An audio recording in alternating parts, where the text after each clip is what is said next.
ठीक है, कंटिन्यू करते हैं। Determination of coefficient of restitution is our next topic. Coefficient of restitution क्या है? ई। इसको हम, आप लोग को पता है, इसको हम फाइंड आउट भी कर सकते हैं किन्हीं दो सरफेसेस के लिए। ठीक है, उसका भी अपने पास एक जुगाड़ है। क्या जुगाड़ है वो आज उस जुगाड़ के बारे में पढ़ेंगे कि हम अगर ई मेरे को पूछा जाए इन दो सरफेसेस के बीच में अगर दो ये मान लो एक बॉल है, वो दूसरी एक लेट्स से एक रबर बॉल एक मेटल बॉल टकराई, तो क्या कोएफिशिएंट ऑफ रेस्टिट्यूशन होगा उसका? ठीक है, तो कितना होगा? 0.4 होगा, 0.5 होगा। तो इसका डिटरमिन करने का एक तरीका होता है। वो क्या होता है इसके बारे में आज पढ़ते हैं, राइट? तो हेडिंग बना लो, determination of coefficient of restitution. Okay, चलो जी। तो जिन दो सरफेसेस के बीच में अपने को फाइंड करना है, उनमें से एक का बना दो ग्राउंड। मतलब ग्राउंड का मतलब वेरी हैवी ऑब्जेक्ट। क्या बनाएंगे? वेरी हैवी ऑब्जेक्ट, उसको लिटा दो इधर जमीन पे ऐसा करके।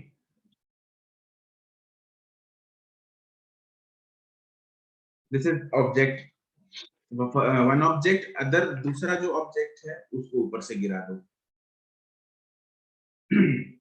ठीक है, let's say this is m1, this is m2, जिसका हमने बहुत बड़ी सी एक हैवी सा ऑब्जेक्ट बना के ग्राउंड पे बना रख दिया, तो एक तरह से उसको ग्राउंड ही मान लिया, राइट? और इसको हम गिराते हैं किसी हाइट, कोई भी हाइट मान लो, h से मान लो, गिराते हैं इसको। राइट, ये जो ग्राउंड है m2 की इनिशियल, ऑब्वियसली ग्राउंड पे रखा है, इन m2 की इनिशियल वेलोसिटी क्या होगी? 0 और फाइनल 0 बिल्कुल, इसकी इनिशियल और फाइनल 0 होने वाली है। m1 की इनिशियल वेलोसिटी क्या होगी? 0 ड्रॉप कर रहे हैं तो 0। वहां पे तो 0 है, लेकिन हम यहाँ पे इनिशियल और फाइनल वेलोसिटी कौन सी लेते रहे? Just before the collision and just after the collision, मतलब u1 एंड v1। क्या मैं u1 यहाँ पे 0 लूंगा या वो वाली वेलोसिटी लूंगा जितनी वेलोसिटी के साथ ये ग्राउंड को हिट करेगा? जितनी वेलोसिटी के साथ वो हिट करेगा। इसने यहाँ पे हिट किया m1 ने, लेट्स से किसी वेलोसिटी के साथ यहाँ पे हिट करेगा, वो वेलोसिटी होगी इसकी u1। और u1 ऑब्वियसली में पता है, अगर ये हाइट लेट्स से कुछ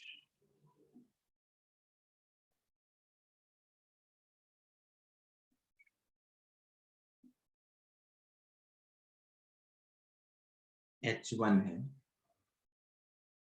कितनी वेलोसिटी के साथ हिट करेगा ये?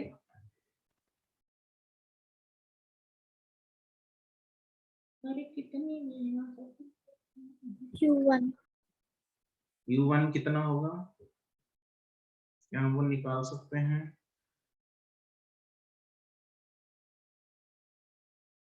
Excuse me sir. Yes sir आप क्विकली एक बार रिपीट कर सकते हो? मैं ना डिस्कनेक्ट हो गई थी। अच्छा, डिस्कनेक्ट हो गई थी, खाना खाने गई थी? सर इस टाइम कौन सा खाना? स्नैक्स, नहीं सर, स्नैक पकोड़े वकोड़े? No sir. अच्छा ठीक है, राइट विद्योत्मा, वेलोसिटी की वैल्यू यही होगी। मैंने बोला ये जो m1 है वो m2 को जाके कितनी वेलोसिटी पे हिट करेगा अगर हमने उसको हाइट h1 से ऊपर से गिराया। सर ड्रॉप किया या फिर ड्रॉप किया? ड्रॉप किया। सर फिर v equal to under root तेरी आवाज नहीं आ रही। Sir v equal to under root 2gh। बिल्कुल, रूट ऑफ 2gh1 से हिट करेगा वो, बिल्कुल सही बात है। चलो फोटो बना ली तुम लोगों ने? एक्सक्यूज मी हाँ जी, सर, आपने पिछले 3-4 मिनट में क्या करवाया एक बार शॉर्ट में बता दो। ले तुम लोग रिकॉर्डिंग देखना यार, ऐसा थोड़ी होता है। चलो अभी ये हिट करने के बाद वापस रिबाउंड मारेगी। Yes sir. ये वापस रीबाउंड की, क्या सेम वेलोसिटी के साथ रीबाउंड करेगी? अगर u1 से हिट किया तो क्या ये u1 से ही रीबाउंड करेगी?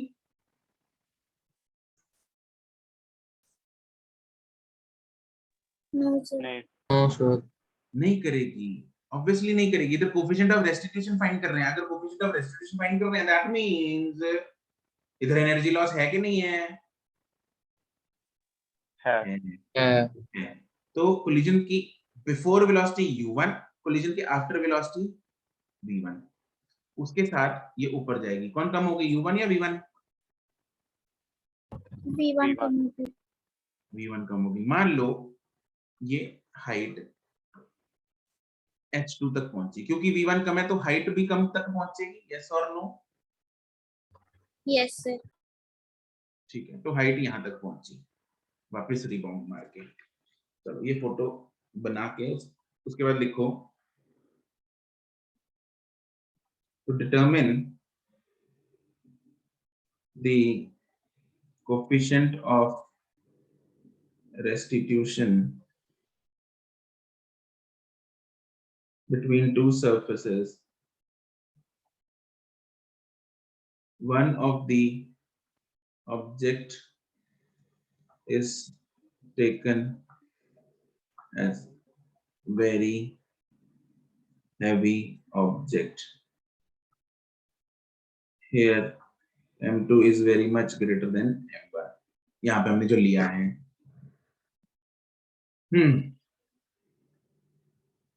when m1 is dropped,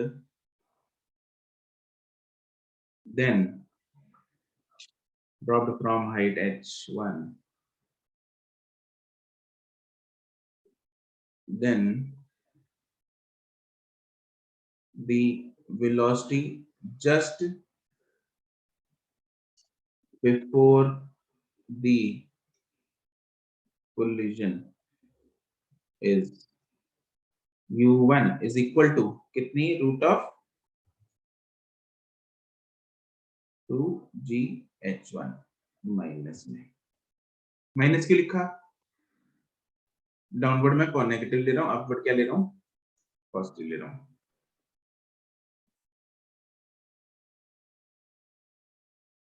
ठीक है, ये है velocity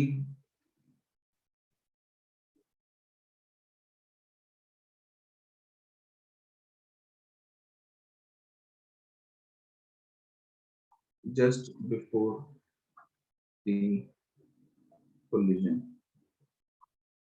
is, and velocity just after the collision, ये निकाल सकते हैं हम? क्या मैं बता सकता हूँ इस फोटो को देख के जस्ट आफ्टर द कोलिजन कितनी होगी वेलोसिटी? -v1। माइनस v1, पहली बात तो v1 होगी, और दूसरी बात मैं v1 का मैग्नीट्यूड पूछ रहा हूँ कितना होगा। Can someone tell? √2gh2 Yes. √2h2। Yes, अरे h1 से गिरी तो √2gh1, h1 तक गई तो √2gh2। हाँ के ना?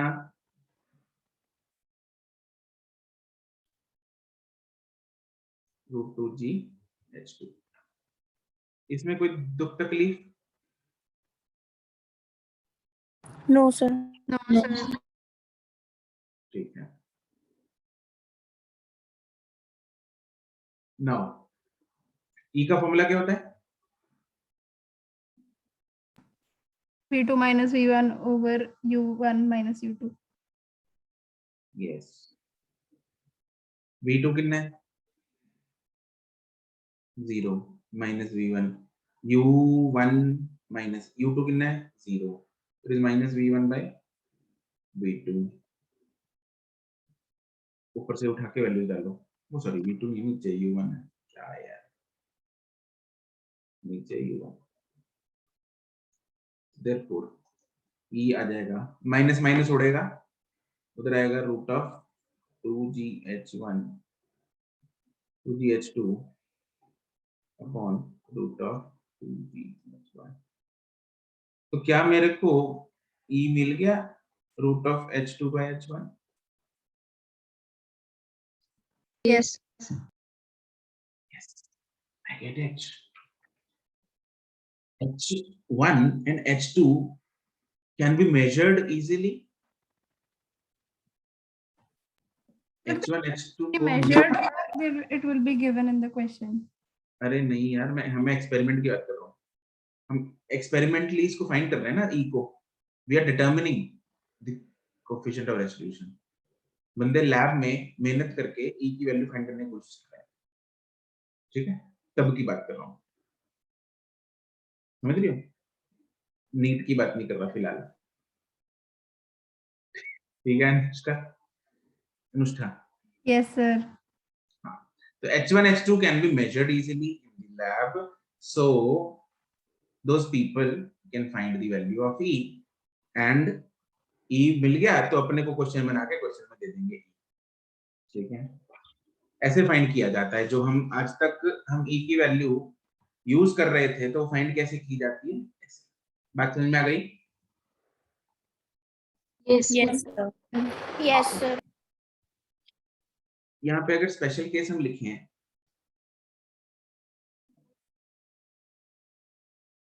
एक बात बताओगे मेरे को, अगर यहाँ पे इलास्टिक कोलिजन होती तो बॉडी रिबाउंड करके कहां तक जाती? H1. 1. h1 तक जाती ना, राइट?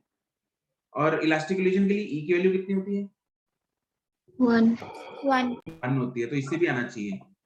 आ रहा है? Yes, sir. Yes, sir. For elastic collision, h1 is equal to h2, therefore e is equal to 1. Wow, that's great. We can find it from here as well.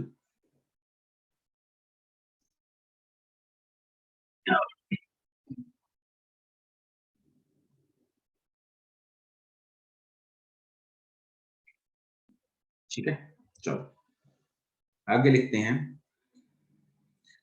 अब हमने क्या किया? Experiment का काम खत्म, साइंटिस्ट का काम खत्म. अब मतलब ई मेजर करने का काम खत्म. अब क्या किया हमने? एक बॉल ली, उसको ग्राउंड पे ड्रॉप करवा दिया. वो मल्टीपल टप्पे खा गई और आपसे पूछा गया एक सवाल. आपसे पूछा गया, भाई ये बता दो मेरे को कि 4 बार स्ट्राइक करने पे उसकी हाइट कितनी होगी. जब 4 बार वो स्ट्राइक करेगी, 4 बार रिबाउंस करेगी, तो चौथी बार जो हाइट वो अटेन करेगी वो कितनी होगी, अगर ये पूछा जाए आफ्टर nth कोलिजन. उसके लिए अपने पास एक फॉर्मूला है, वो फॉर्मूला हम याद कर लेंगे. इसमें एक टॉपिक बना लो, multiple collisions of a ball with the floor.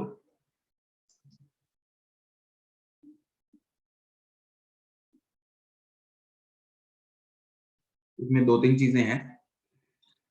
Time कितना लगेगा, हाइट कितनी होगी, वेलोसिटी कितनी होगी आफ्टर nth कोलिजन. इसमें पहला है हाइट अटेन्ड या height of the ball, height attained by the ball after nth collision. n collisions करने के बाद कितनी हाइट होगी, उसका डायरेक्ट फॉर्मूला है hn is equal to e square raised to power n, मतलब e raised to power 2n into h naught. h naught initial height है जिससे उसको ड्रॉप किया था.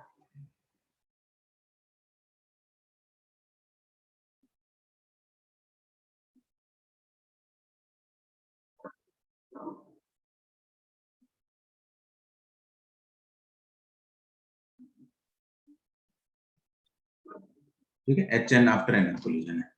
e की वैल्यू आपको गिवन होगी, h नॉट गिवन होगी, hn फाइंड कर सकते हैं हम. डेरिवेशंस बहुत इजी है इसकी, कोई दिक्कत नहीं. ऐसे तो मॉड्यूल में दे रखे हैं बट नॉट नीडेड. राइट, ना तो स्कूल में आती ना नीट में जरूरत, इसलिए डेरिवेशन करने की जरूरत नहीं है। You can simply remember the formula. ये फॉर्मूला इंपॉर्टेंट है, इसके बेसिस पे नीट में सवाल आ चुका है डायरेक्ट। ठीक है, फिर आता है दूसरा, velocity of the ball after nth collision।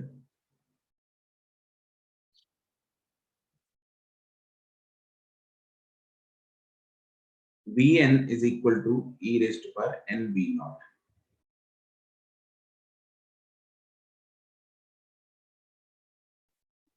ठीक है, ये मतलब velocity of the ball after nth collision, मतलब nth टाइम कोलाइड करने के बाद जब वो रीबाउंड करेगी वो वेलोसिटी है। ठीक है, velocity of the ball after the rebound velocity after nth collision।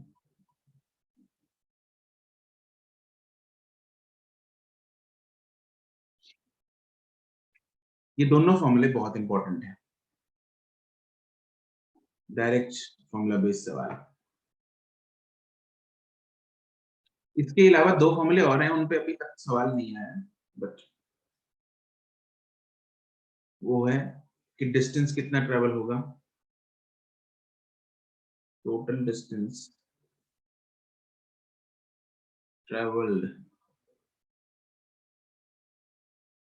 by the ball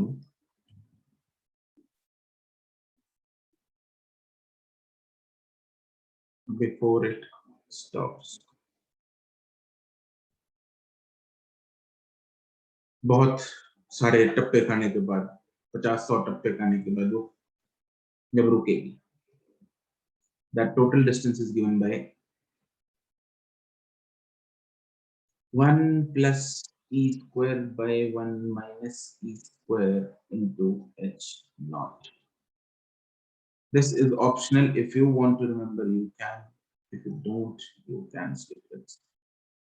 मतलब फिलहाल तो कोई आया नहीं कभी, इंपॉर्टेंट नहीं कहूंगा मैं इसको।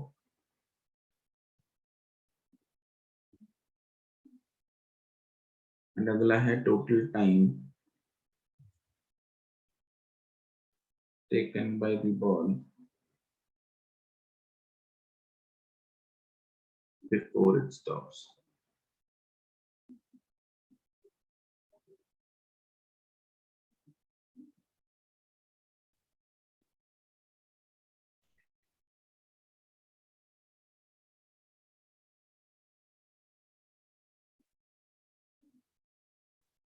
यहाँ पे टी नॉट है, फर्स्ट टाइम जो ऊपर से आने को लगे, रूट ऑफ 2 h नॉट।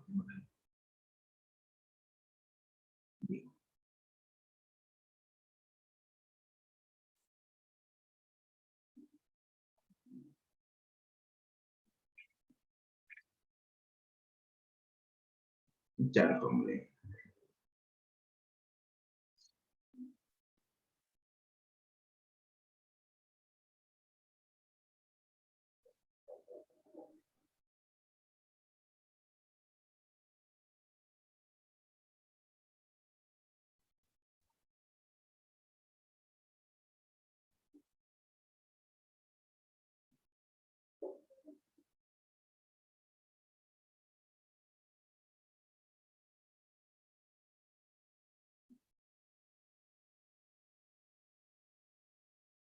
ठीक है, इसका क्वेश्चन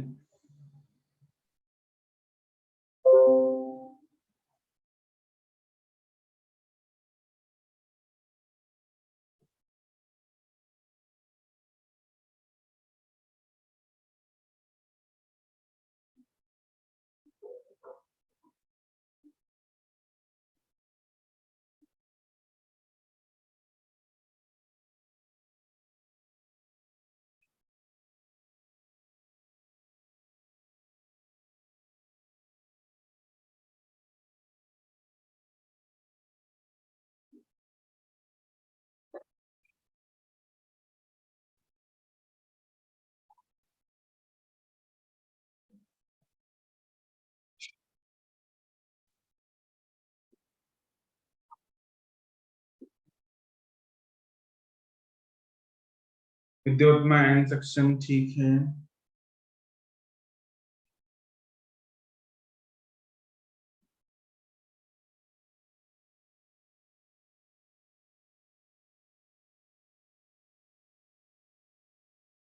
शिवम ठीक है।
हम्म।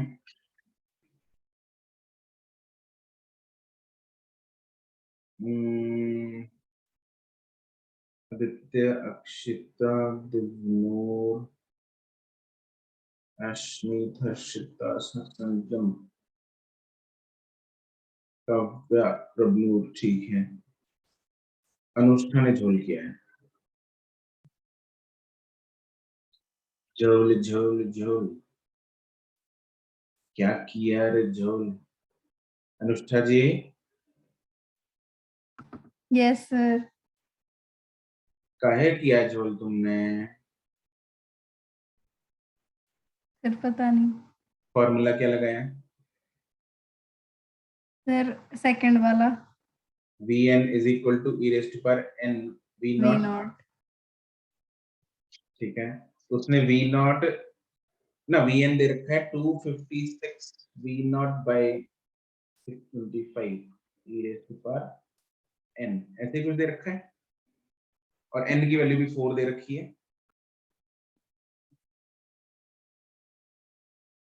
ठीक है, n की वैल्यू है 4। अब V naught तो उड़ेगा, ये किसकी पावर 4 होती है 256? 4 और ये अपना 625। 5 हाँ, तो फिर व्हाट इज 4 by 5? 0.4 शाबाश। 0.8 सॉरी सर, पता नहीं क्यों मेरे दिमाग में 20 चल रहा था, इसलिए शायद। 4 by 5 raised to power 4 is equal to e raised to power 4। मेरे पास e आ गया 4 by 5 that is 0.4 0.8। ठीक है,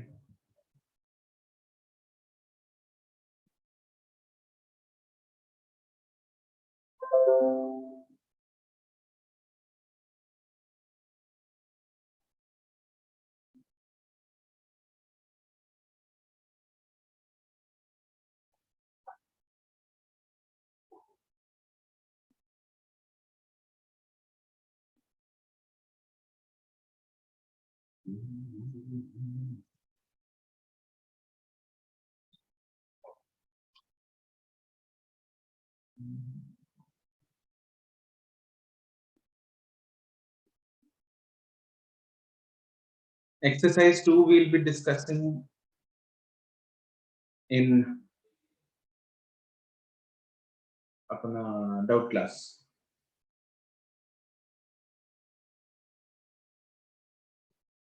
ठीक है,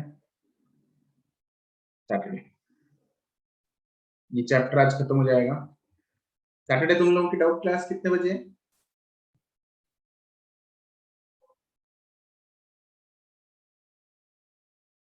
ढाई? सर 1 मिनट चेक कर रहे हैं। ओके, मैं भी देख ही लेता हूँ। हाँ, 2:30 बजे उसी में करेंगे डिस्कस। Yes. ठीक है, तुम लोगों के पास टाइम है। आज है Tuesday, Wednesday, Thursday, Friday and Saturday, 4 दिन। क्वेश्चंस हैं काफी, मेरे ख्याल 80 के आसपास सवाल है।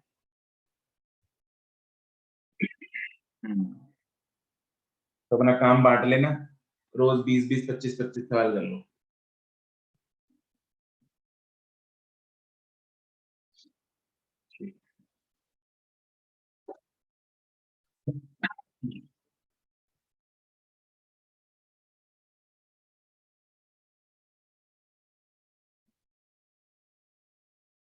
आंसर जो है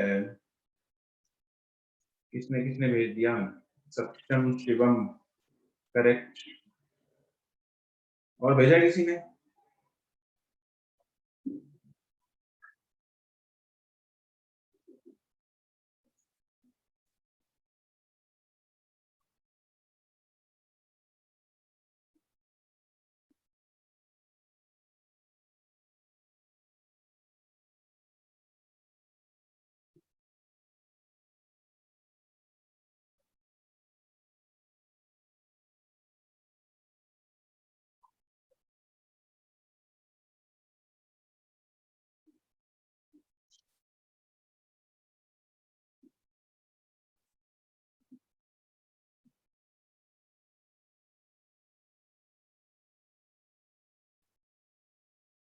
बाकी लोग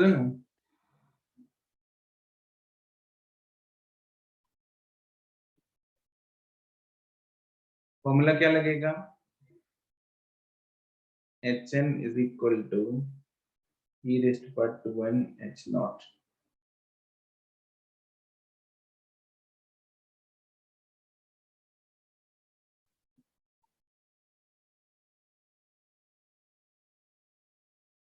दिग्नूर, ठीक है।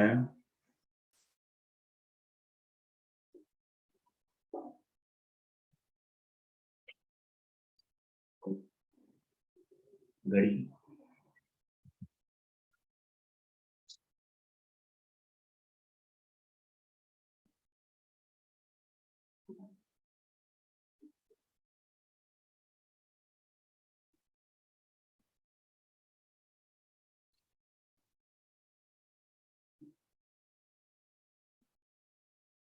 Vidyottama answer, Anushka answer,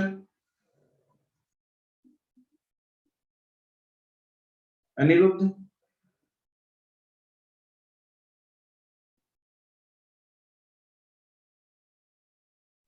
sir जो 0.6 रेज टू पावर 6 है ये कैसे सॉल्व करना है ये नहीं पता। Yes sir. कितने करना है? Sir 0.6 into 2 raised to power 2 into 3 into 10, तो मतलब 0.6 raised to power 6, तो 0.6 को 6 बार मल्टीप्लाई करना है। ये सर वही कर रही थी मैं।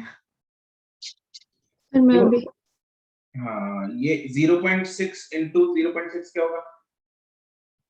0.6 0.36, फिर 0.36 को 3 बार ही करना है।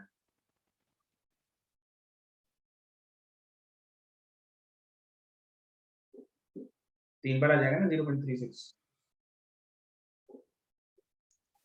Yes sir. या इसको 0.36 को एक बार और कर लो 0.6 से।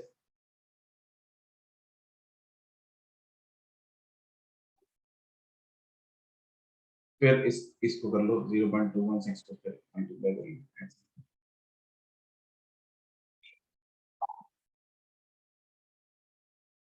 ठीक है,